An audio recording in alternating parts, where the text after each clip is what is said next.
I got into crypto because it was more high risk, so I saw more opportunity and I see more money. I got in the fall of 2017 before Bitcoin, went for the 20K rally in December. And I remember when it was running up in December, I was a junior in high school. I kept refreshing my Coinbase portfolio and it just kept going and going and going. Being a trader for 9 years, Yeah. but now I see data from thousands of traders every single day. So it's really interesting to see the common things of the best traders, the common things of the bad traders.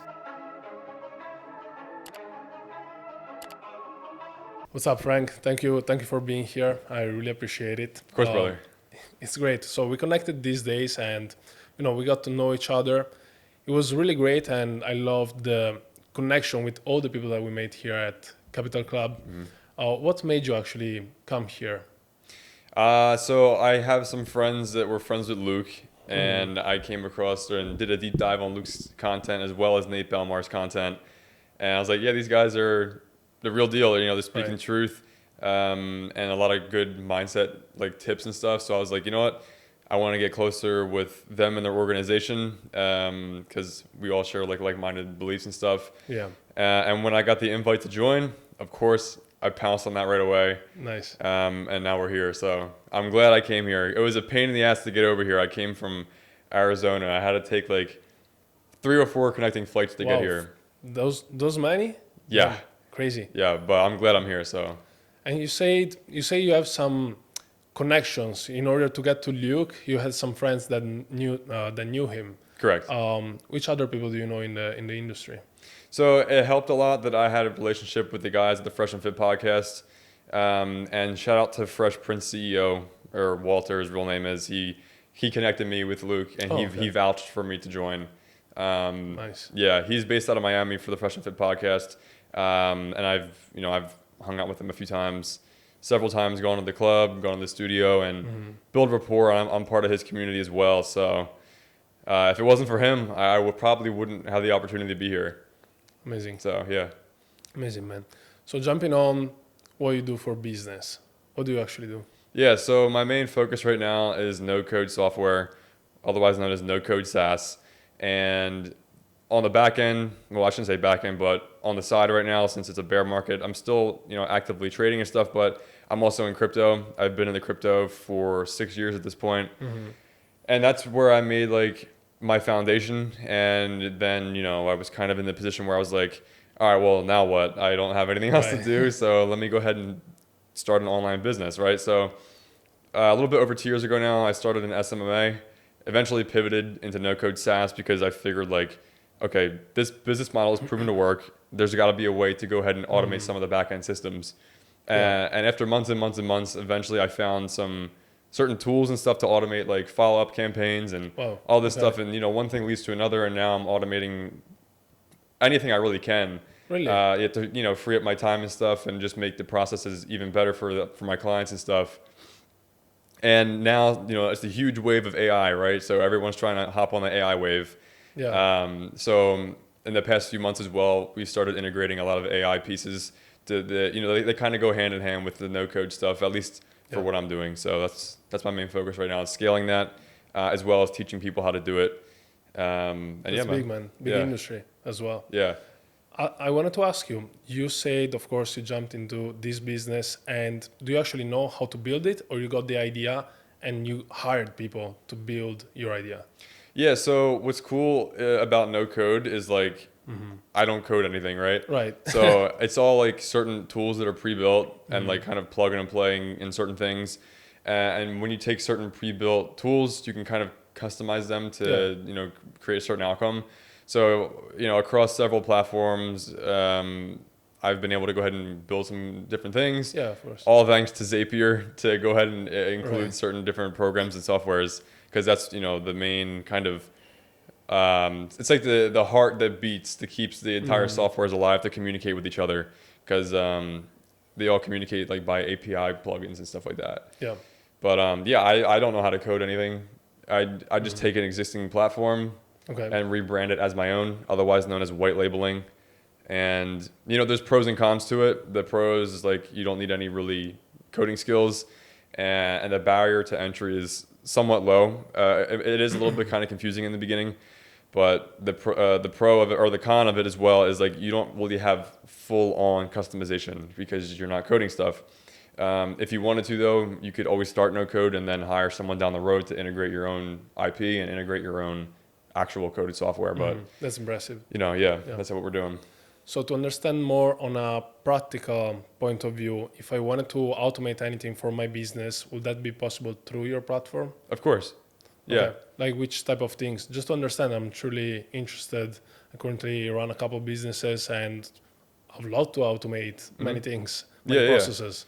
So, I mean, like follow-up campaigns, whether it's email, text, phone calls, Wow. we even do like automated voicemails. Really? Yeah, like, if we call you and you don't answer, we have a system set up so we have a pre-recorded voicemail to just go ahead and follow up with you immediately. That's great. And just continue to nurture. Obviously not spamming people over and over, right? But that's one of the main popular ones that I do for a lot of local businesses because they just don't have that certain foundation set up. And when I present it to them, they're like, oh, wow, that's awesome. So that kind of stuff, as well as like pretty recently in the past couple months, we've been able to go ahead and integrate and build our own AI type of bot. Okay. And I've been able to go ahead and customize it to sound as if it's a human. So my entire goal was to create a bot, whether I wanted to be an appointment booking bot, a call setter kind of bot, or just pretty much to convert a lead into a prospect or client. And my entire objective was to do that and have the prospect, whether it's you or anyone, communicate with the bot and not even know it's a bot. I want it to have a personality, be like chill, not be so robotic and logical. I want you to kind of be able to go back and forth, and I have it programmed so it kind of prompts you to answer certain questions, get to learn more about you, and then of course push for the either appointment or schedule a call or whatever the outcome is we desire. I'm really interested into this because running a couple of businesses, the biggest part for us at the moment is customer support. Do you automate also the response to customer support through AI or any way? Yeah, we could definitely. I'm actually in the process of doing that for my own stuff, funny enough. Really? Yeah, like automating certain responses to like a new level because like we have like automated stuff to go ahead and follow up with people, but I'm in the process of converting this bot right here, but I'm talking about into being a fully like a more high scaled bot because currently I pretty much like kind of copy and paste the original bot for each individual client, but I'm making a system where one bot can communicate with a whole bunch of different clients or customers and leads and stuff. So yeah, for sure. Because I was talking about this earlier, actually yesterday, to my business partner, and this was one of the biggest things that we were talking about these days. So it's super interesting to talk with you now. And get to know about this opportunity. That's nice. Yeah, it's cool, bro. Everyone's trying to integrate AI as much as they can, and I think as Mark, I forget his last name, as he was saying, it's exponential. Exactly. Like 6 months ago, ChatGPT was just really starting to catch a lot of attention. Yeah. But now fast forward to today, everyone's talking about it. Exactly. I use it. I'm sure that you're looking at ways to use it for yourself. Everybody's trying to use it. So the rate of adoption is exponential, and you want to be on the cutting edge of it, get every benefit you can, because if you're not going to use it, your competition is going to wind up beating you. 100%. The first day that ChatGPT launched, the day after, I had a meeting with all my employees and we just talked for a few hours about how to use it, how to optimize things. And we've been using it since. But just because I believe that, I don't know, us in online business, maybe we had an advantage seeing how quick things happen. Yeah, they really do happen fast. Right. So I don't know, maybe I probably missed TikTok. Like, when it was getting popular, I was like, nah, I'm good with Instagram. I'm growing over there, so I don't need it. Yeah. Instead, it took off. And if you were one of the first, of course, it makes the difference. So with ChatGPT, I was like, I'm not going to miss this good choice. Right. Right. So that's the thing. But I believe, as you say, that it's going to grow faster and faster, and it's going to be exponential, as you said.